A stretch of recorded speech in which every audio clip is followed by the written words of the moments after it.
Hello students. In the previous video we have discussed about the structure of ovule or megasporangium. In today's videos today video we are going to discuss about the process of megasporogenesis. So before going to study the detailed process of megasporogenesis, let us understand the meaning and definition of megasporogenesis. So as I written this definition on the board, so let me define this one.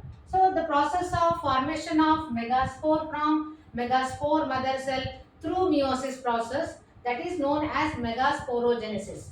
Since we know that megasporangium, within the megasporangium or within the ovule, yes, within the ovule, nucellus as well as embryo sac and integuments are situated. And how the megaspores are produced. So the developmental aspect of megaspore we are going to discuss today. So I have written this flow chart. It is very easy to understand the flow chart.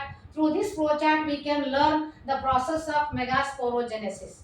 Okay. So here first of all the megaspore that is produced from nucellar cell. So within the ovule there is a micropylar end. So one of the nucellar cell.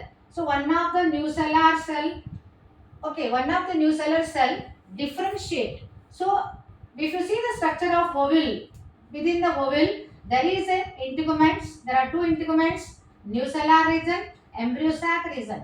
From where exactly the megaspore is going to produce? Which part of the ovule give rise to megaspore? So the very first structure is nucellar cell.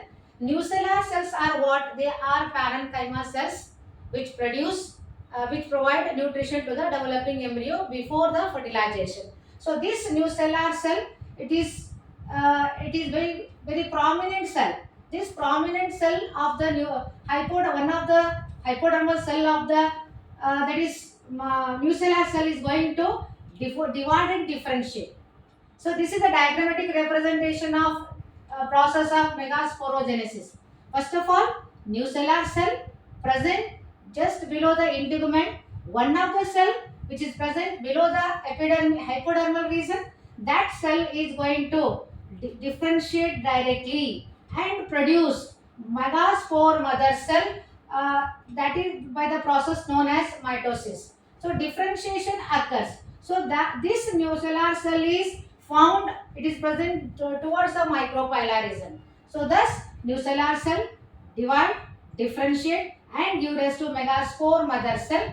If you see the ploidy of the MMC or megaspore mother cell, what is the ploidy? The ploidy is diploid. Okay, and the nucellar also diploid in nature. So this megaspore mother cell further undergo meiosis or reduction division. What happens during the meiosis? Here the chromosome number is going to reduce to half. If 2n number of chromosomes are there during the meiosis, they become haploid.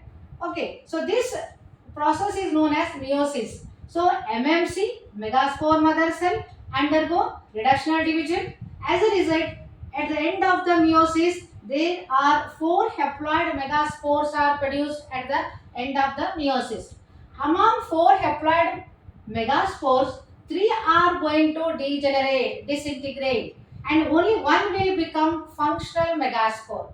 So this is the process where the formation of one megaspore, from the one megaspore, rest of the 3 are going to degenerate. That process is called as monosporic type of development of megaspore.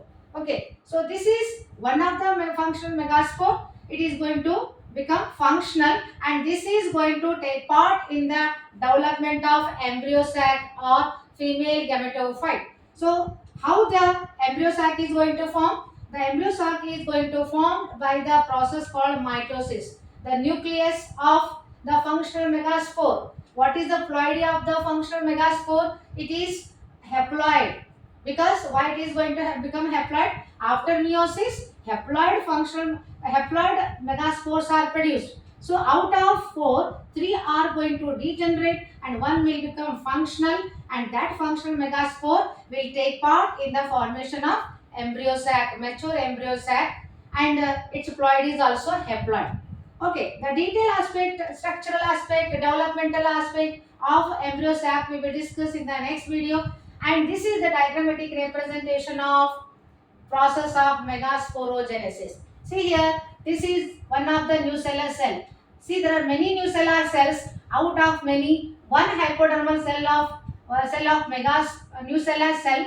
Nucellar cell is going to become enlarged in its size along with the nucleus. Abundant cytoplasm is going to form, and this is going to form a megaspore mother cell. Only one cell is going to form megaspore mother cell, and this megaspore mother cell having a diploid set of chromosome undergo meiosis. Okay, and after meiosis, first two cells are going to form, two dyad. Dyad means two megaspores are produced, and these two undergo once again linear tetrad. Further division taking place at the end of the megasporogenesis. There are four megaspores are going to produced.